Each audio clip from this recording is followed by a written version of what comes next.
Live. We are. So how are you doing today? I'm doing great. Thank you, Stephanie. How are things with you? Good. Yeah, it's been a little bit of a busy day. We fly tomorrow. We're getting over to Europe for a week. Are you going to England? Where are Going you to headed? Switzerland first and then England. Okay, Yeah. So, good. but next week is I'm off. Like, I'm going to do a fun like few notes on Substack, but that's it. It's going to be very chill. Okay, good. Yeah. Pure vacation. Yep. We're going to do it. So Good. let's see. People join. Um, that's fine. But let's go ahead and kick it off. I'll introduce you to. So I'm thrilled to be doing this live. This is Alan. Alan, how do you pronounce your last name? Mokbel, as it's spelled. Oh, it is as well. Okay, awesome. So we met just a few weeks ago, but we really hit it off because a lot of our topics are the same, or not the same, but we talk about a lot of the similar things from different perspectives, which is fun. But Alan has spent decades studying what it means to remain functional when life gets really chaotic, and he's a martial artist, and the author of your upcoming study When It Counts, which is awesome. Yeah, yeah, His work explores how pressure, awareness, regulations show up not just in physical confrontations, but in ordinary life. He's based in Mexico, and he writes on his Substack, Train, Adapt, Endure. yeah. So welcome. It's glad to connect Thank with you. you. Likewise, it's a great introduction. Thank you so much. Yeah, you're very welcome. And what was it that brought us kind of together? Topic on anger, right? Because I Yeah, just written an article about that, and kind of like got together and talked about that. But yeah, I'd love to get in a little bit on how you got into writing and how you think about anger. writing. I've always wanted to blog, and since Web 2.0. So we're talking about when WordPress started coming out, when bloggers started coming out. And I was like, oh yeah, I can write and share and whatnot. And I would never know what to write about.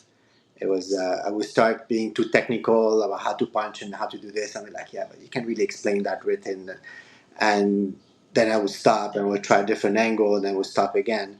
So when Substack appeared, I started looking into it. A few of the people I follow moved to Substack, so I started following them on that. I'm like, hey, that's interesting. So I can maybe try here instead. And and I've always wanted to look at martial arts as a parallel to life, and how what we learn in martial arts, I train karate, but I say martial arts in general, is a reflection of what happens in life. And maybe as a microcosmos within the academy, but it can reflect on whatever else happens in life. So I started digging and writing and trying to find my voice, and little by little, it used to be called a martial arts newsletter because I didn't know what else to call it. And as I started to work on it, I'm like, yeah, maybe I'm talking more about how to face challenges and adversity. And that's something that's 100% martial arts is how to, you have someone in front of you, how do you beat that person, and that person being the obstacle. And so how do you do that in life? And that's kind of the angle I'm taking, and kind of the approach I want to take on my Substack. I love that so much. So it's like martial arts as a life. So these lessons that you learn. Because when did you start getting into martial arts from childhood, right? I started, no, I was 18 years old. 18. Okay. Uh, so close to 30 years now, it's like 27, 28 years. Okay. Yeah. So the lessons and the things that you learn from that and applying it, like adversity and these things, that's something that everybody faces, everybody goes through. So I love the idea that you're applying that in a different setting, but it's the same lessons.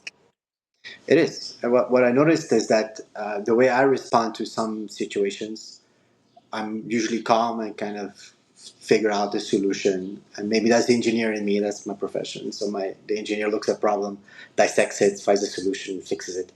And so maybe those two together help. Um, but I've noticed that how sometimes people panic or get a lot of anxiety or stress about things, and I'm just looking at them and, why are you anxious about this? We just do this and that's it. And this is, you don't add emotion. And one thing about karate, when you spar and once you fight, is you don't want to bring emotion into the sparring session. You don't want to fight with anger. You don't want to fight with fear, because you'll make a mistake, you'll get hurt. It just doesn't help.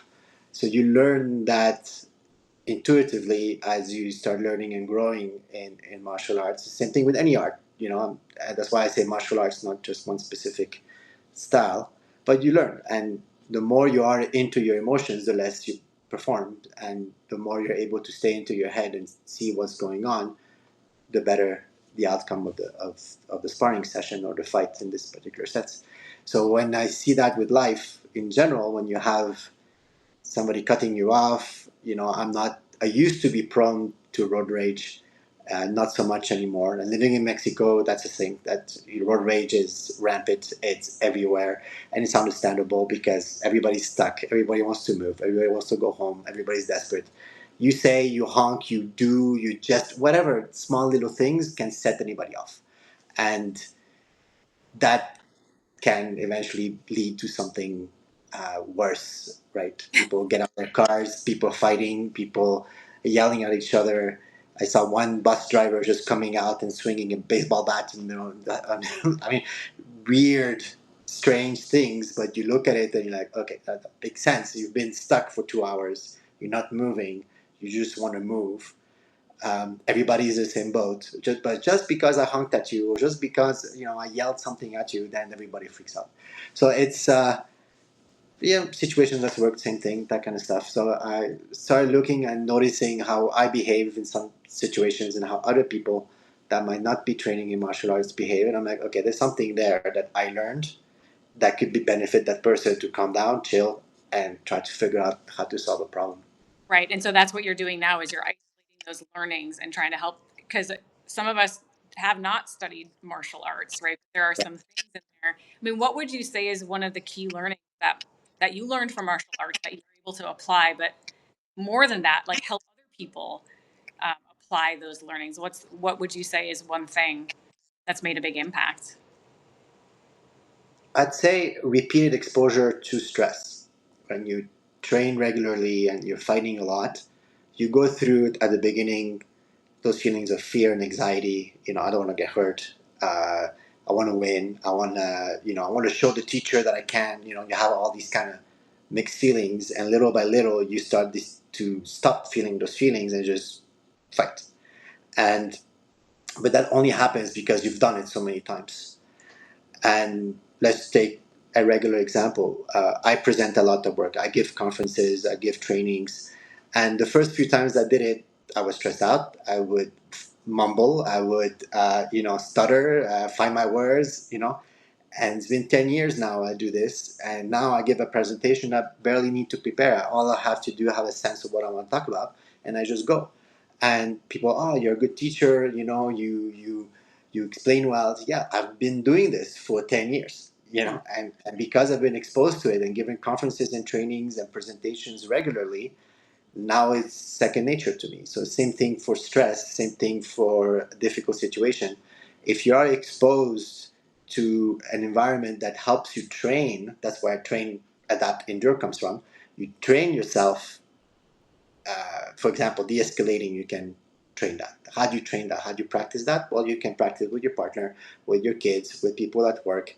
There's a little bit of a conflict. Okay, I'm going to try this strategy and see if it works. And you kind of try to work that out. So if hopefully never it happens, but somebody comes at you, you have some practice with the escalation because you've done it in a safe environment, right? Okay. Yeah. So this is Right? the idea of learning a tool kind of scanning for opportunities to practice it. Okay, they're not necessarily looking because they Yeah. come in life, but you're Right. experiencing this and you're like, hey, this is a good opportunity to practice this tool. And is that what you're talking about? Exactly, exactly. So it's the training part, it's the practicing part, right? It's being exposed to that stress. If you want to become a good public speaker, find opportunities to talk in public, right? And practice and go to Toastmasters. That's what they do. You go and work, and who wants to give the presentation? Raise your hand. Yeah, I want to practice. Same thing with writing. You want to write better, you write more and more. You want to read better, you read more and more. So it's the same concept. You want to be able to manage a difficult situation. Don't necessarily put yourself in a difficult situation, But when a situation arises, don't shy away from it and try to manage it.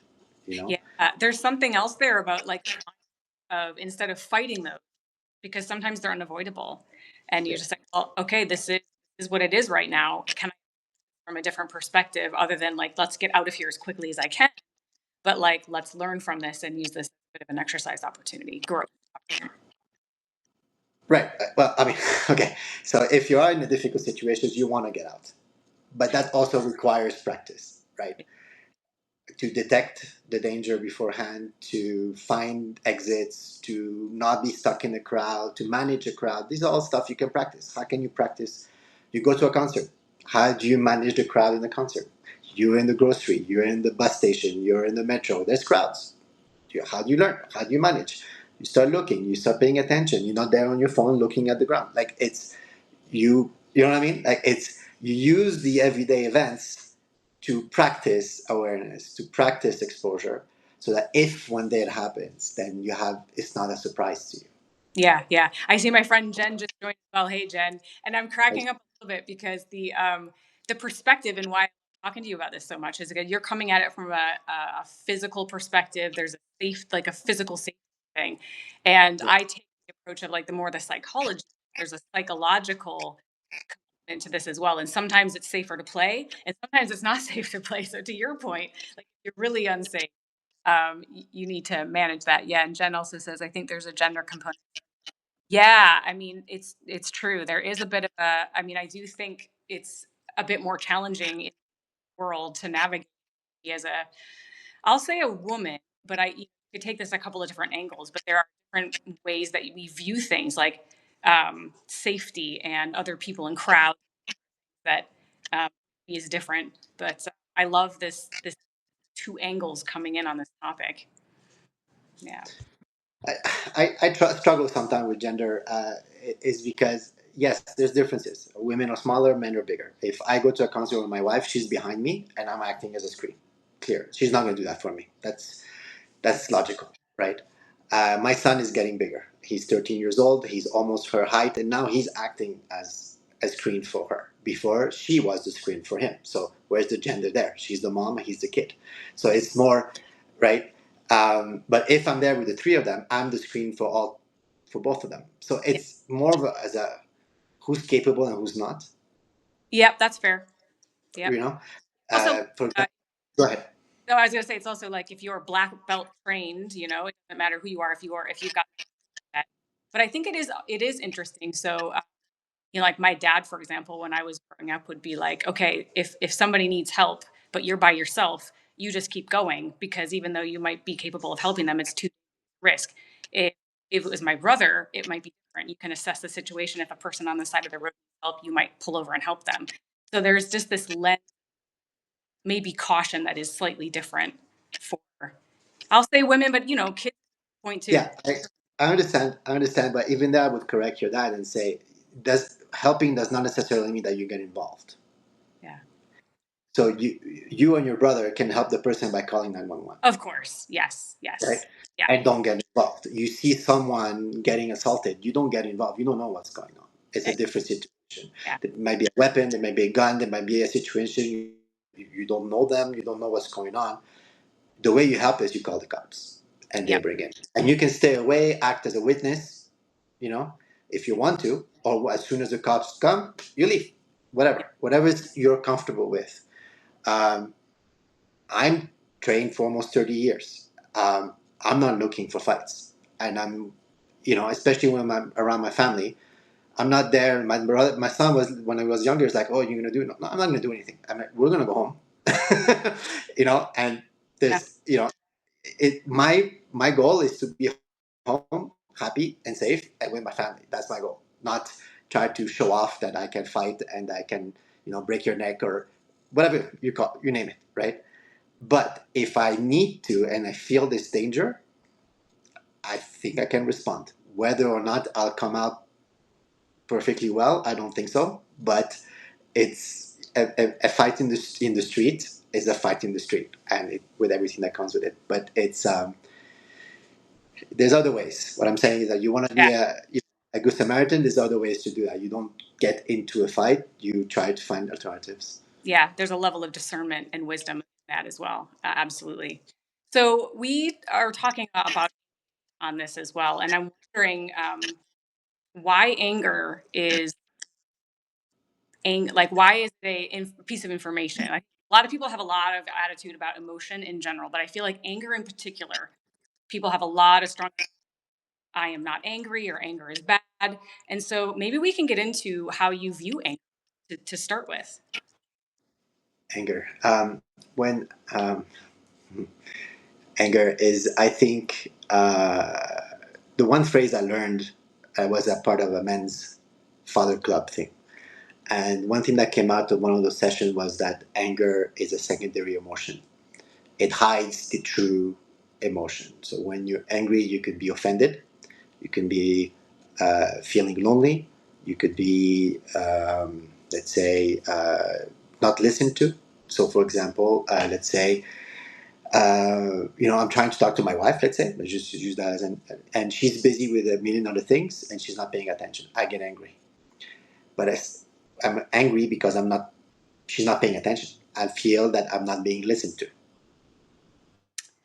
Yeah. right? That's the actual feeling, that not the anger. The anger is a mask hiding hiding the primary emotion.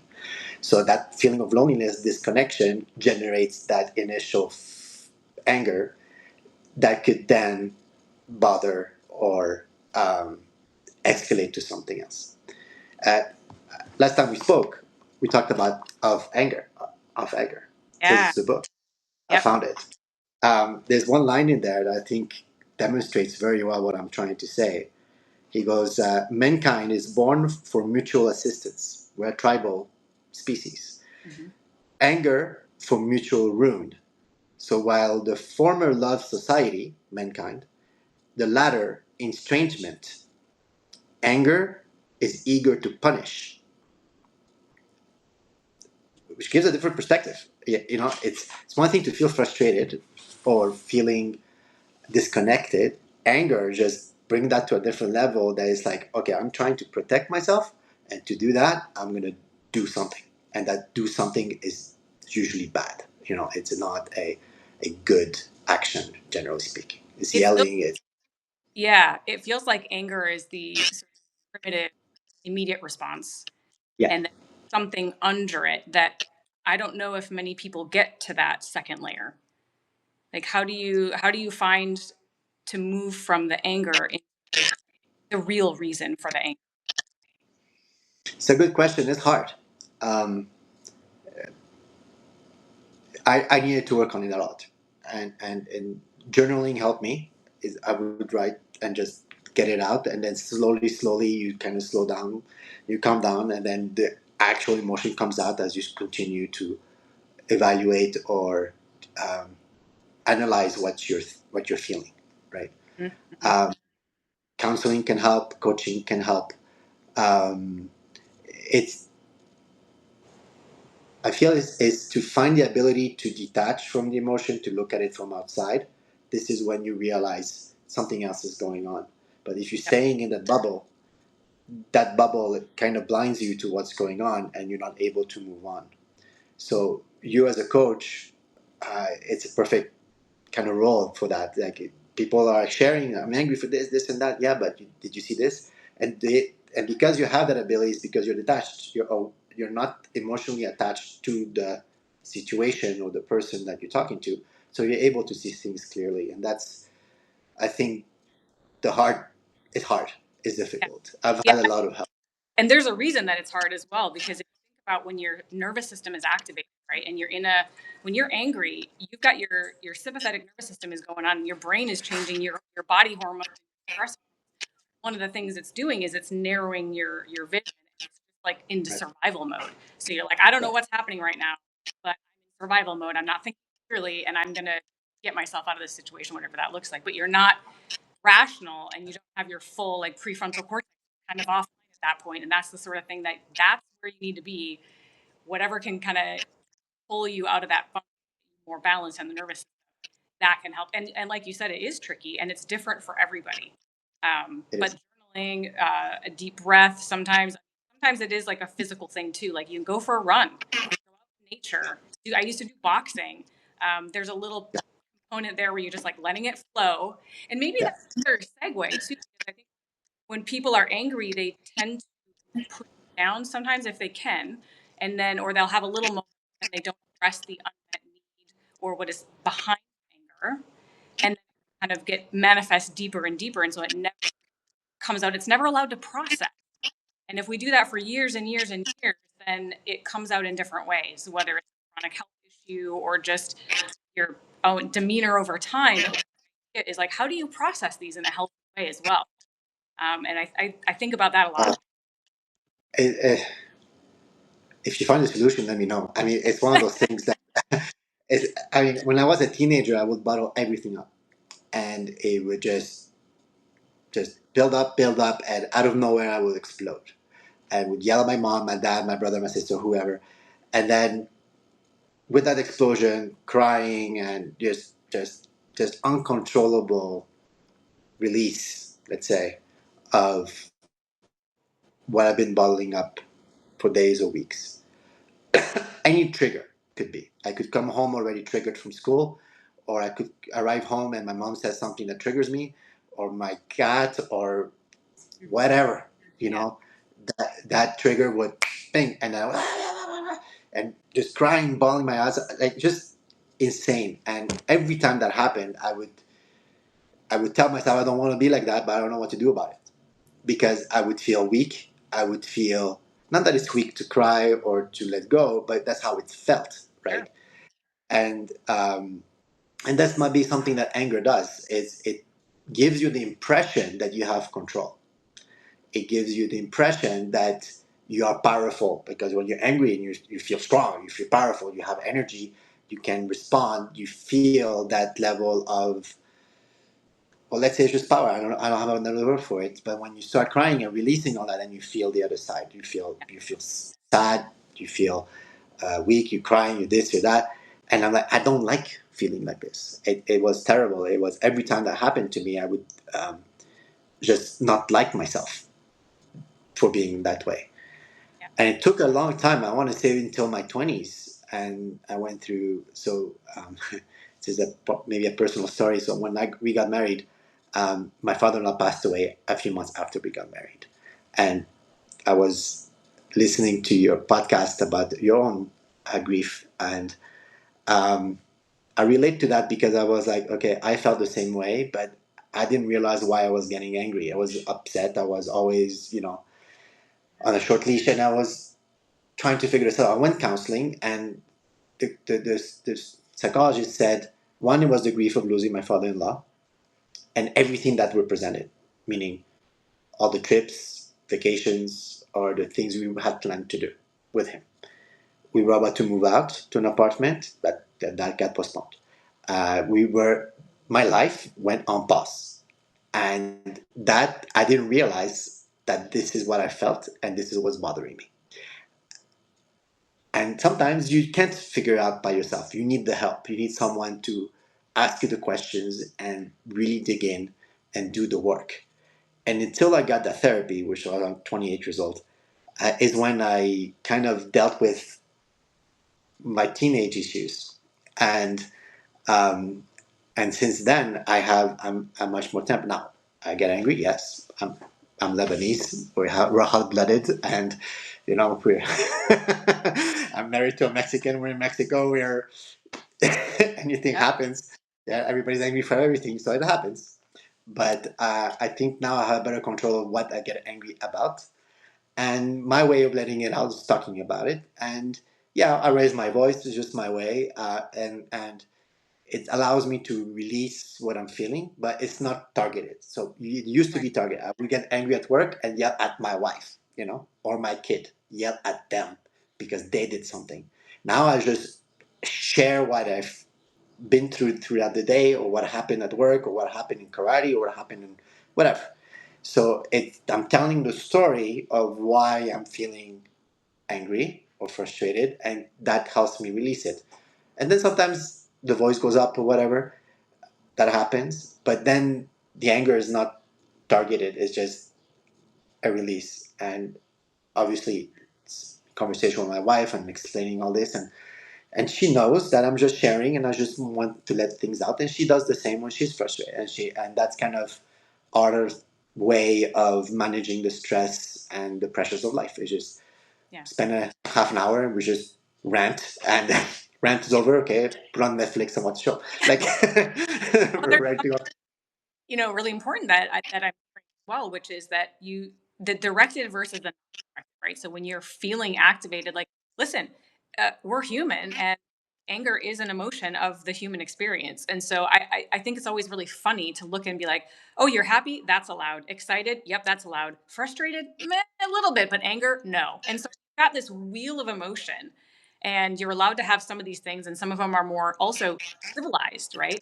It's just not civilized to say that angry about something, but if you're more nuanced about it, that seems more acceptable. But the idea that we are allowed to experience some of these things but not all of them first is kind of striking, but understandable from a civilization perspective.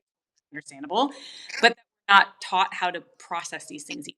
So when you're angry, so my go-to when I'm angry, I usually cry, or I will go for a run or something Okay. physical. Sometimes because but I'm But trying to get it processing, right? Like, but if you're crying, that means that you crossed a threshold, yeah. right? So Well, you're already overwhelmed. yeah, sometimes sometimes they're tears of sad, sometimes they're tears of like you're just I am mad, and the way that I process that is tears or um yeah, but it's interesting to experiment with this as well, to like what is your preferred mechanism of dealing with it. And it probably changes too. I'm a figure skater, so I used to go skate my butt off, and that would sometimes help. But it doesn't address always the issue, though, right? Of what the anger is about. And key learnings for me was that emotions, and especially anger, it's data. It's telling us something. You've Yes.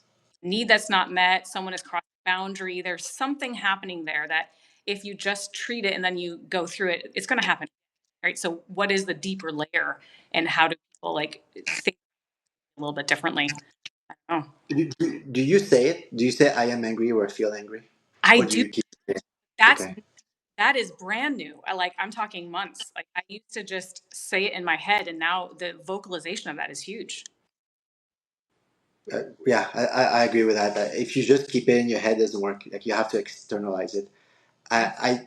I used to do that a lot with envy and jealousy, and I would just say, "I'm jealous that you're going with that guy for coffee," and I would just say, you know, or that a colleague of mine has a nice car. Like, ah, man, I'm so envious of you. That's a nice car. And just by saying it, Hmm. it kind of cancels out because you said it, and then it's done. Like for me, that's how I felt it. So when I would say stuff like that, I'm like, oh, I'm angry about this, and then yeah, but why? You know, and then you start analyzing. You're like, okay, I don't need to be angry for this. That's just fine. You know, and then Yeah. why am I envious for this guy? Like he has a nice car, okay, but how about his life? You know, I'm happy with my life. I don't need to be envious about his car. You know, Yeah. by just saying it allows you to detach and say, wait a minute. Like, why am I feeling this right now? So by vocalizing, I think is you nailed that one. I think is rather than keeping it in your head, vocalizing it in the moment, not In the when moment. you're overwhelmed and the emotion went to a different place. It's oh my god, this is nice. I'm so jealous. Like I just say it, and it could be like fun. It could be funny. They could tease you about it and whatever, and then that emotion goes away, and little by little, you're like this jealous, and little by little, that you're less and less and less jealous, and then at some point, you're not jealous as much. You know, Yes. and It's there's a resistance piece of that. You can have a feeling, you can acknowledge the feeling and become aware of it. That in itself, yeah, right? So even to say the words, angry right now, or I'm feeling whatever, there was a self check-in that happened to become even aware of that in the first instance. And then you're vocalizing it, letting it kind of move. There's something really ironic that happens to us and we don't like it. And we tend to grab onto it, which is weird because we don't like it anyway. But the more resistance that we provide through our own thinking, actions, the more we hold on to this. And so that happens also with trauma and things that we really want to let go. But it's kind of like, don't think of a pink elephant. well, we're all just thinking about it, have this sort of resistance. But I said not to. Like, well, that's not how it works. That's not how our brain is wired. So when you Agreed. talk about that processing, I see this resistance reducing, and now it's got the ability to pass through. Yeah, yeah. Yeah. I use the word acceptance. You're accepting the feeling. It Yeah. doesn't mean you resign yourself to it. It's just now that I accept the situation, I can deal with it. This is how I see it. Yeah. Whether it's the feeling, whether it's, let's say, I didn't get a promotion at work. Okay, I accept it. I didn't get it. Okay, I can relax about it now. I can move on. I can analyze why did I not get it. Do I need more preparation? Do I need, I don't know, to get an MBA, to get more studies? What do I need to do to get the promotion next time?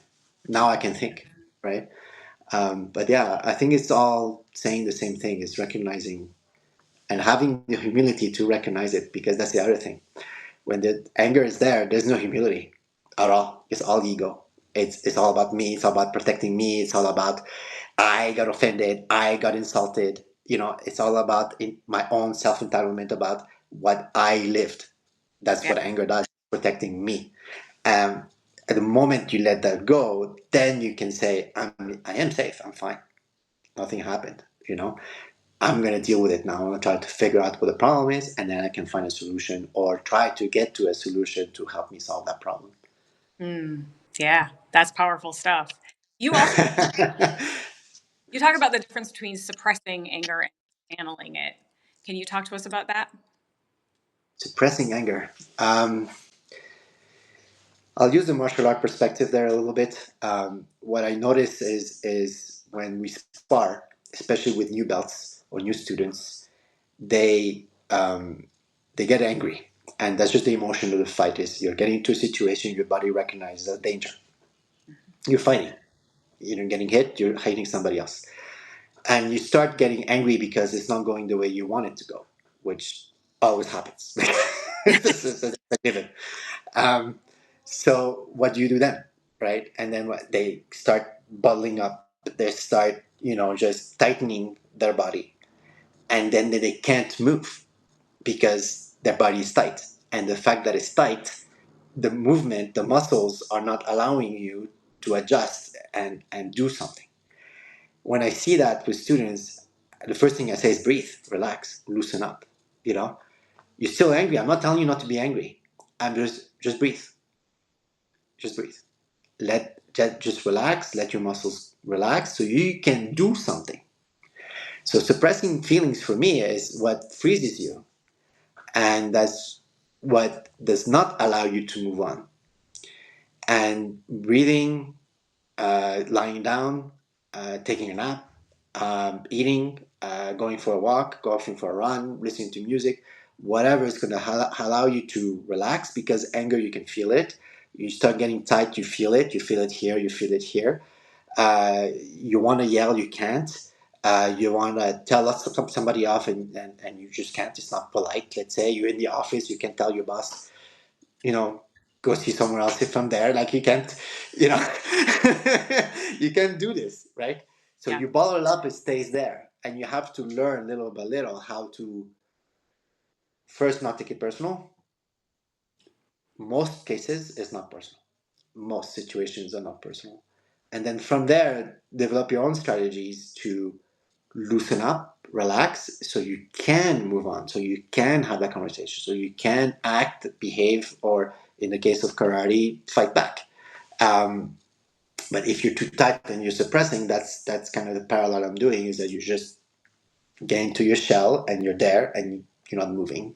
If you're not moving, that's dangerous for whatever situation you're in, whether self-defense, whether you're at work and you feel frozen and you can't express your opinions.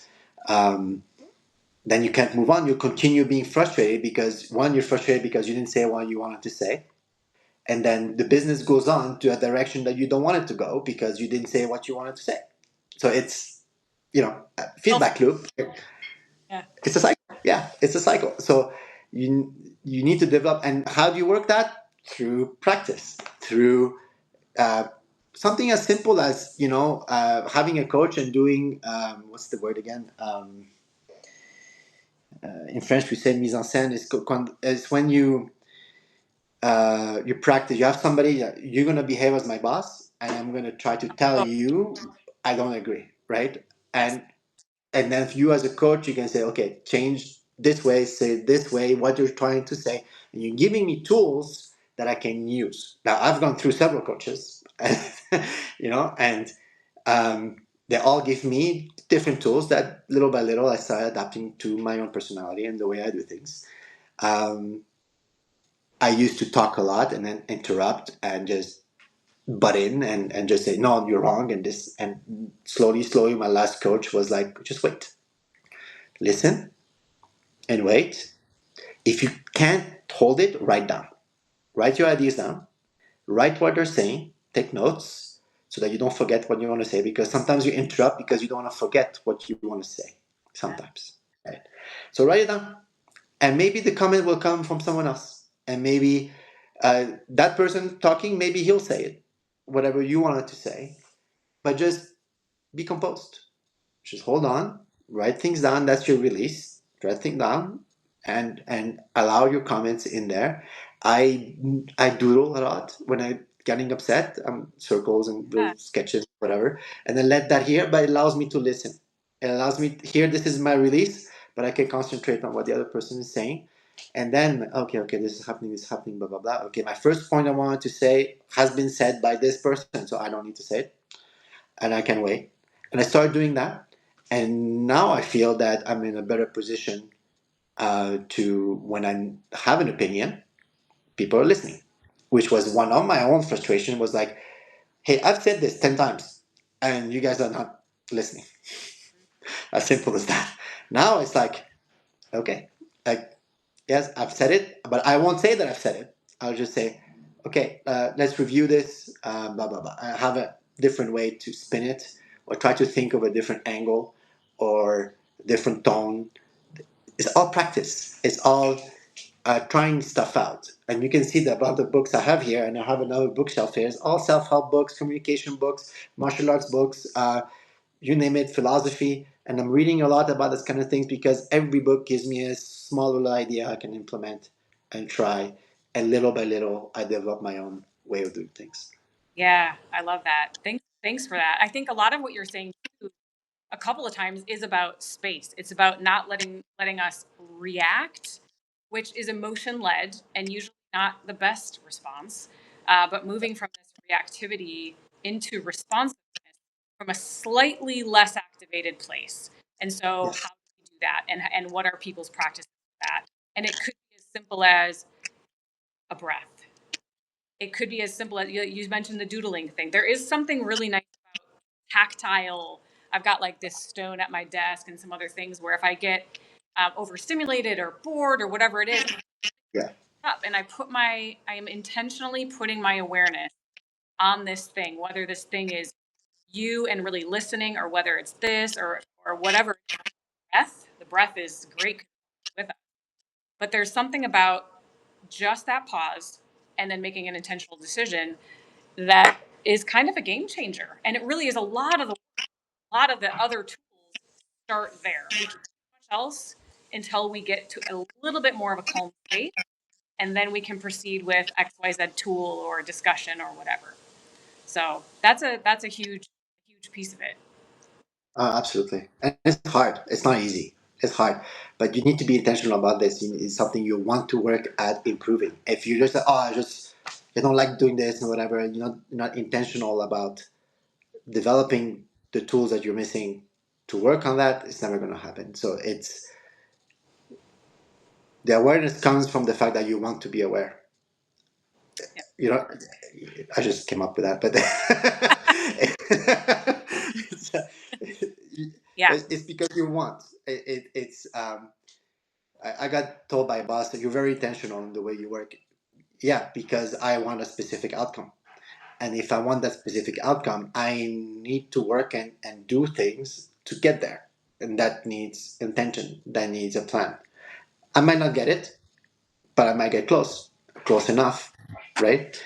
So intentionality is for me is a big one because if there's no desire, if there's no actual I want to be better in Yeah. your brain, you're not moving. Yeah. Yeah, that's interesting. You also talk about rage. I'm wondering if you can talk to us about the difference between anger and rage, or is there a Uh, difference? I think so. I think rage is like next level.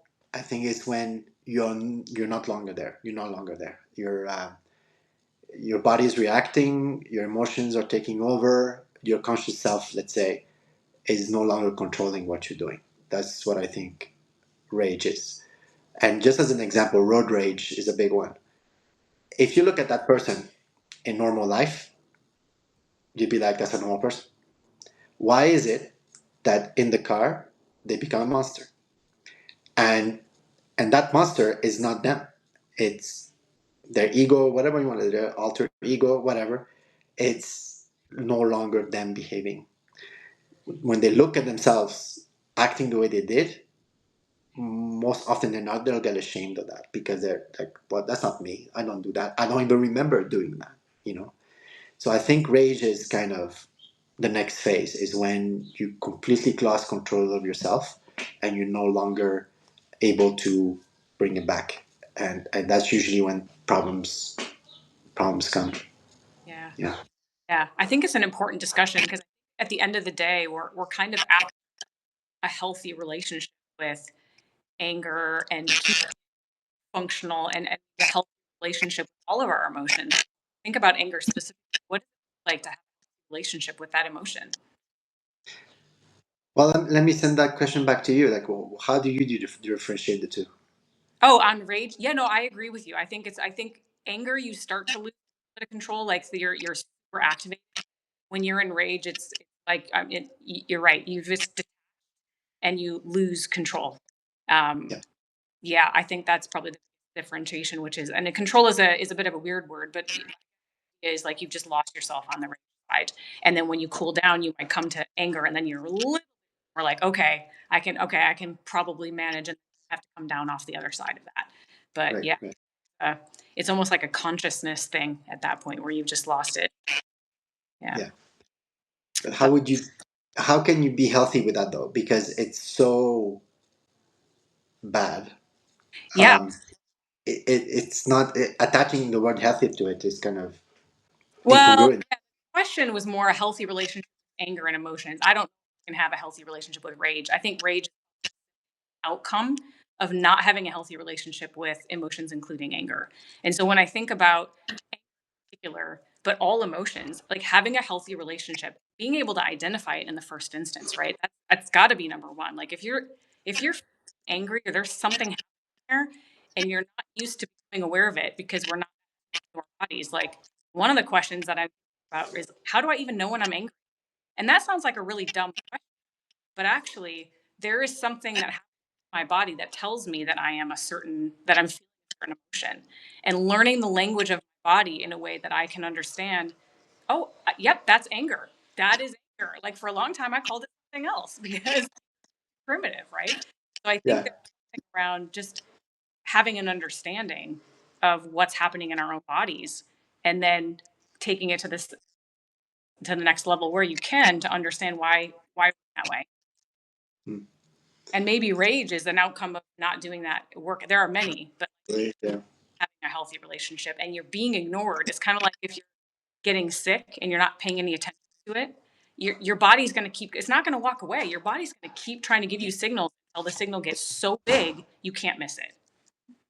But then you said the right word there. I think anger is a signal. It's information. Something, something just happened that bothers me. Yes. That's not aligned. Let's say I like that word, aligned. It's not aligned with me. You know, whether it's the tone you took with me, whether it's we're gonna take an action step that doesn't align with my values or how I think we should run things. Um,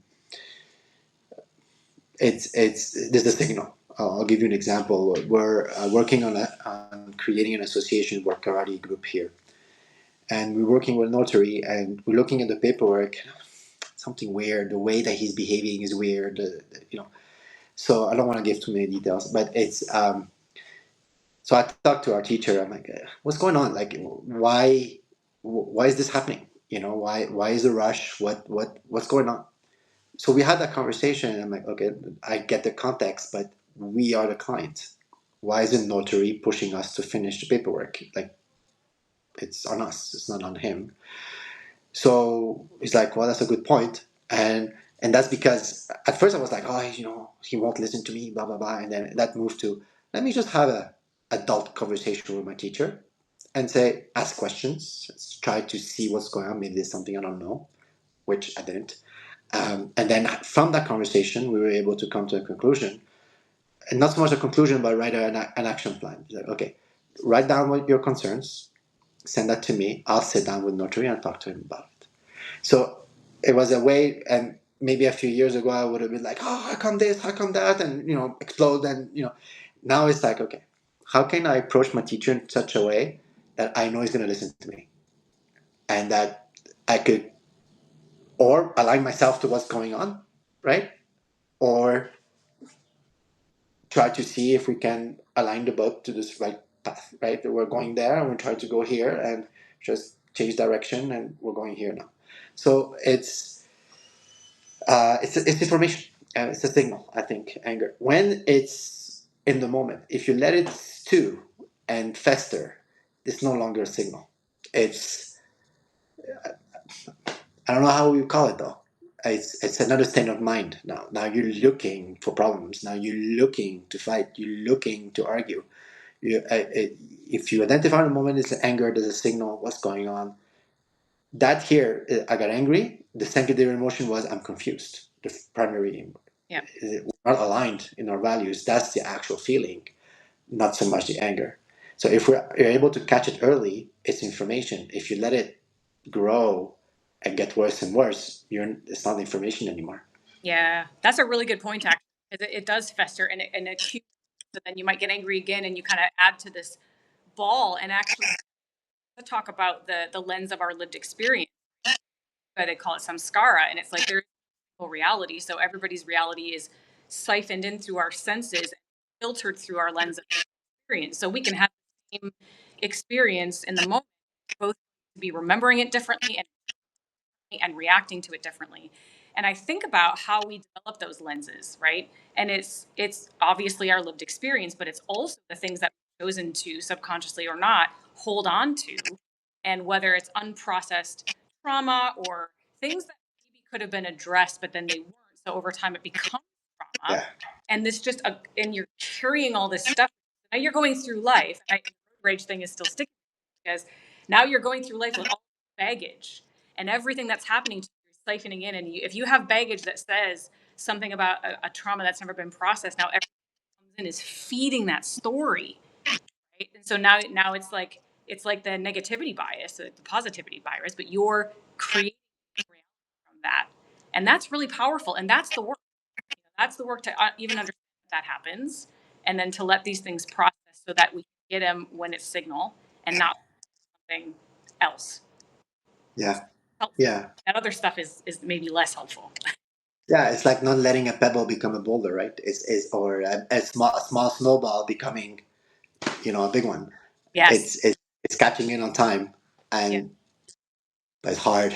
I have to admit, it's It's hard. If I get all that help, I don't yeah. know if we would start now. Like No, we will not. And I know we've been on, and as we kind of wrap things up today, I mean, really the point was to get people thinking. I think hopefully we've done that and like have a little bit of a conversation and just. And I also wanted to mention your book. When is the book oh, thank coming you. out? And maybe you could just talk a little bit about what that's about. Yeah, so it's an experiment. I never considered myself a writer, but I had all these ideas in my head. So I started writing and figured I would have an ebook available for my subscribers. It's called Steady When It Counts. So steady in terms of emotion, being solid, being present, and it's all about awareness essentially. How to There's a framework in the book that I call about space. It's about creating a space so that you can be safe and go home safely and in one piece, hopefully. So that book goes through different concepts and different aspects of self-defense or self-protection, depending on how you see it. And for example, how to manage crowds, how to what's the difference between self-defense and martial arts. They're not the same thing, in my view.